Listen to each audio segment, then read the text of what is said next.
In this question we have to find primary, secondary, tertiary and quaternary carbon atom in isooctane molecule. So if we draw a structure of isooctane is having 5 carbon in main chain and 2 alkyl radical at second carbon and 1 methyl radical at fourth carbon.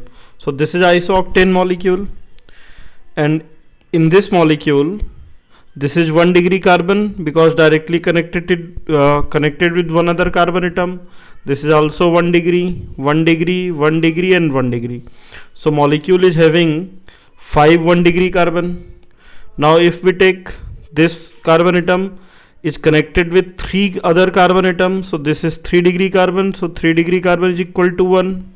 Now this carbon atom is directly connected with 2 other carbon atom, so this is 2 degree carbon. And if we take this carbon atom which is directly connected with 4 other carbon atom, this carbon is connected with 4 other carbon atom, so now this is 4 degree carbon, so 3 degree carbon 1, 2 degree carbon 1 and 4 degree carbon 1.